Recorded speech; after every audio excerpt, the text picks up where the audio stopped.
Vous avez envie de retrouver les anciennes arches du Pont-Neuf, il vous suffira d'aller faire un tour dans le jardin de l'Hôtel-Dieu Saint-Jacques et vous les retrouverez à nouveau visibles depuis là-bas, tout comme le musée de la médecine, tout à fait intéressant de voir comment on pouvait traiter les maladies de nos aïeux il y a quelques décennies de cela.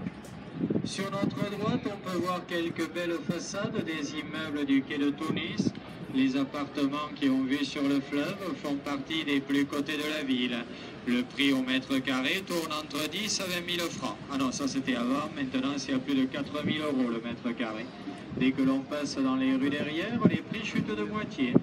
C'est comme cela que quelques Toulousains célèbres ont résidé ici, sur les bords de Garonne, tel Claude Nougaro qui habitait sur ce quai, et un peu plus loin au quai Saint-Pierre, on a eu à une époque un certain Lionel Jospin qui habitait là. Mais il paraît que lui a préféré s'exiler à l'île de Ré. Sur notre gauche, la prairie des Filtres a accueilli des matchs de rugby. Les tournois se sont déroulés là. Pour assister aux matchs, les Toulousains se massaient ici sur les bords du fleuve en guise de gradins.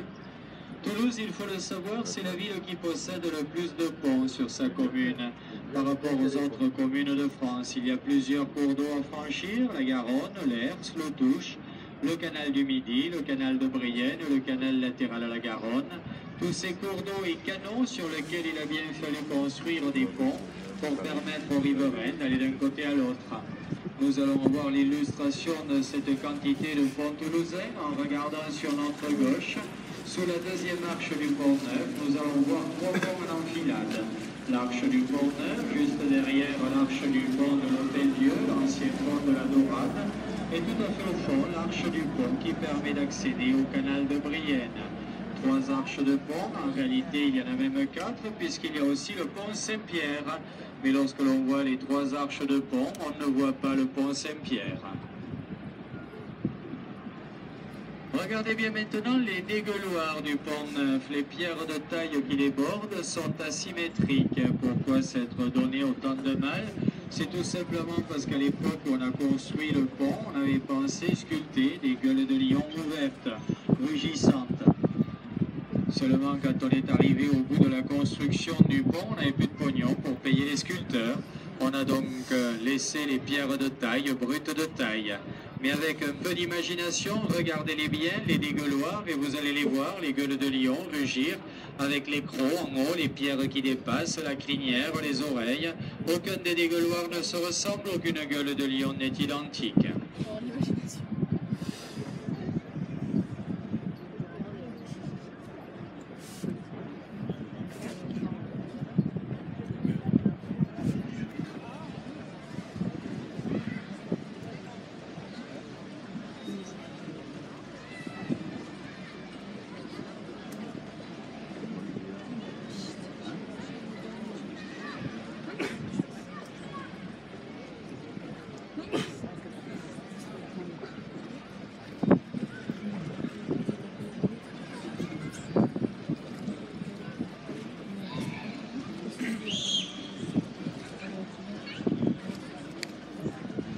Sur notre droite, une autre arche de pont, c'est... Sur notre...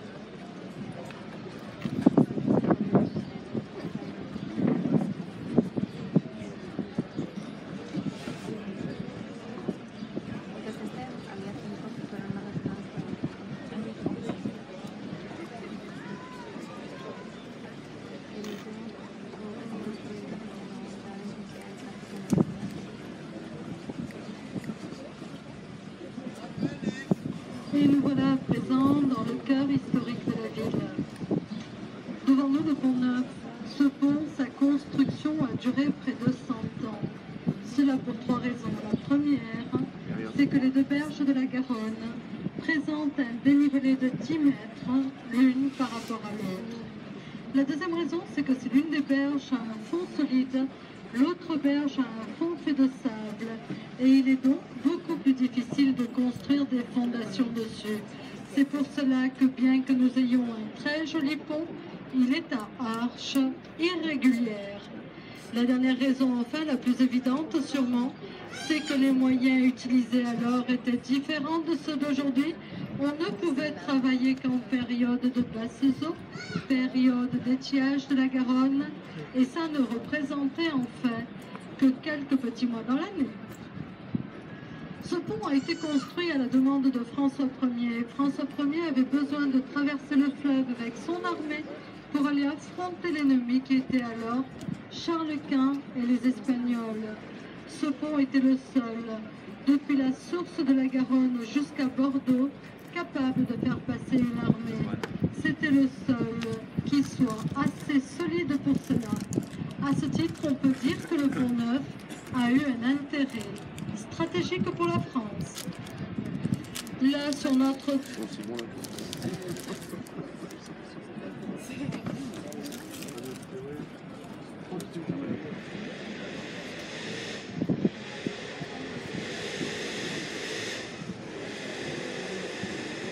Là, sur notre droite, vous voyez...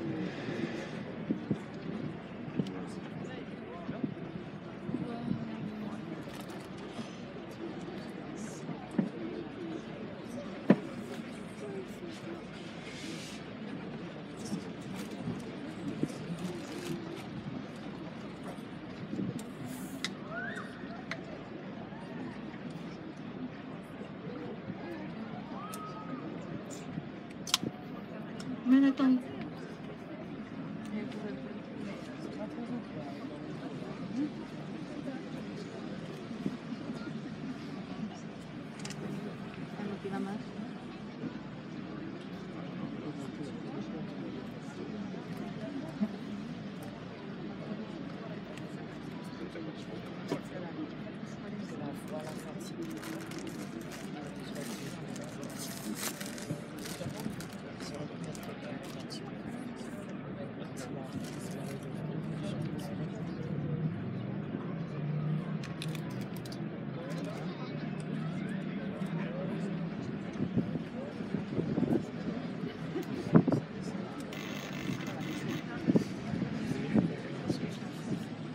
Devant nous, le pont Saint-Pierre. À cet endroit, 5 ponts se sont succédés. Tous ont été emportés par les eaux de la Garonne. Tous, sauf le dernier qui était le pont suspendu. Le pont suspendu, pour qui s'en souvient, c'était un monument de splendeur. Il est très regretté des Toulousains. Il a cependant dû être remplacé parce qu'il ne supportait plus la circulation moderne. Ce pont que vous avez là a été inauguré en 1986. Il est très récent. Devant nous, tout au fond, encore un pont, c'est le pont des Catalans. Il date du début du XXe siècle. On aurait voulu l'appeler pont des Amidonniers parce qu'il rejoint le quartier des Amidonniers. Finalement, on l'a nommé pont des Catalans pour commémorer un jumelage qui avait été signé en 1907 entre la ville de Toulouse et celle de Barcelone. Entre le pont Saint-Pierre et les Catalans, vous avez la chaussée du Bazac. Une chaussée, c'est un dénivelé. Dans le cas présent, ce dénivelé est d'environ 6 mètres. Il avait été construit autrefois pour permettre aux moulins qui se trouvaient là de travailler dans de bonnes conditions. Ces moulins avaient besoin de recevoir de l'eau et pour que l'eau arrive au moulin, on a construit devant nous un barrage. L'ennui, c'est qu'à cet endroit, on n'a pas construit d'écluse. Il n'y avait donc plus de passage possible pour les bateaux. C'est devenu un obstacle à la navigation. Pour contourner cet obstacle qui était la chaussée du Bazac, sur notre droite, le long du mur digue, on a construit une arche. Derrière cette arche, on a construit une écluse, l'écluse de Saint-Pierre, qui donne accès à un tout petit canal, le canal de Brienne. Ce canal est court, il fait 1,5 km. Il nous permet de rejoindre un port qui est le port de l'Embouchure.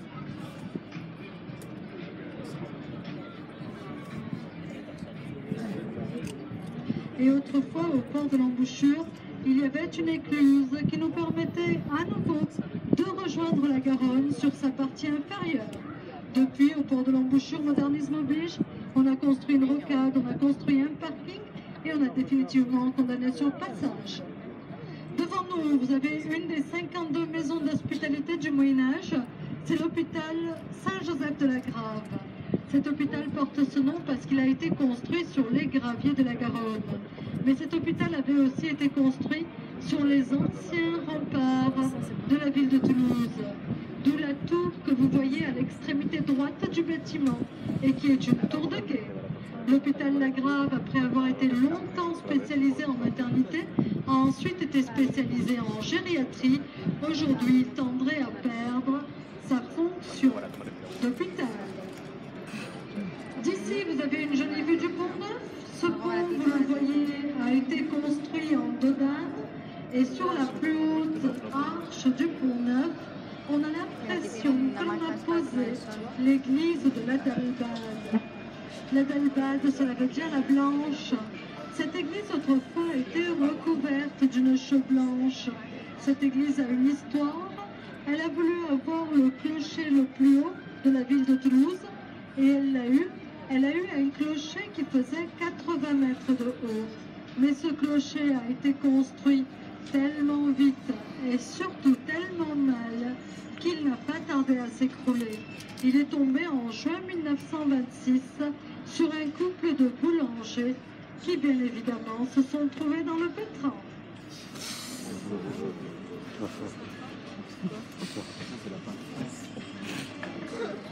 Tout à fait devant nous, sur la gauche, au-dessus de la péniche qui est amarrée, vous avez une jolie vue de l'église de la Dorade. Je vous parlais tout à l'heure du contraste architectural que présente cette église. L'église de la Dorade est réputée pour la qualité de ses orgues. Elle est aussi réputée pour sa Vierge Noire, censée aider les femmes enceintes lors de leur délivrance. Devant nous, sur la droite, vous avez un bâtiment imposant, c'est l'hôtel Dieu Saint-Jacques. Ce bâtiment porte ce nom parce qu'il se trouvait autrefois sur le chemin de Saint-Jacques de Compostelle et que les pèlerins s'arrêtaient ici pour se reposer. Ce bâtiment appartenait aux hôpitaux de Toulouse, il appartient encore aux hôpitaux de Toulouse, mais ça n'est plus un hôpital, c'est devenu en grande partie des services administratifs et des bureaux. À l'intérieur de l'hôtel Dieu Saint-Jacques, vous avez la possibilité de visiter le musée de la médecine. Côté architecture, vous remarquez que la façade de l'hôtel Dieu est en partie construite sur pilotis. Ce bâtiment menaçait de s'affaisser et pour le consolider, on a construit les colonnes que l'on voit très distinctement sur lesquelles repose la façade. Vous noterez la présence des trous placés de manière symétrique autour des fenêtres. C'est ce qu'on appelle des trous de boulin. Ils ont servi à la construction, à poser les échafaudages. Enfin, vous remarquez la présence de cette ancienne arche de pont unique accolée au bâtiment. Cette arche de pont, c'est l'arche du pont de la Dorade. Ce pont avait été construit autrefois à la demande des moines de la Dorade qui habitaient juste en face ce qui est devenu aujourd'hui l'école des Beaux-Arts. Ces moines avaient besoin de traverser le fleuve pour rejoindre leur hôpital, qu'ils appelaient alors l'hôpital Sainte-Marie du Bout du Pont. Au milieu du fleuve, vous avez des boules de couleur. Elles sont là pour nous indiquer la présence des anciennes piles de pont qui sont encore là, immergées, et sur lesquelles on pourrait aller se percher. Voilà, notre croisière touche à sa fin. Il me reste une précision à vous apporter quant au terme Garonne qui se compose de deux parties. Gare qui veut dire garrigue ou gariotte, c'est-à-dire caillou ou rocher, et Onne que l'on retrouve dans d'autres noms de fleuves tels que le Rhône ou la Saône, et qui veut dire eau. La Garonne, c'est donc l'eau qui s'échappe des rochers.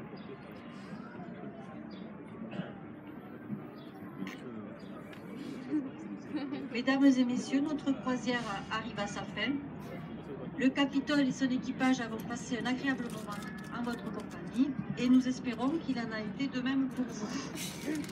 Si tel était le cas, n'hésitez pas à nous le faire savoir à l'aide de la petite boîte entièrement dédiée à l'équipage.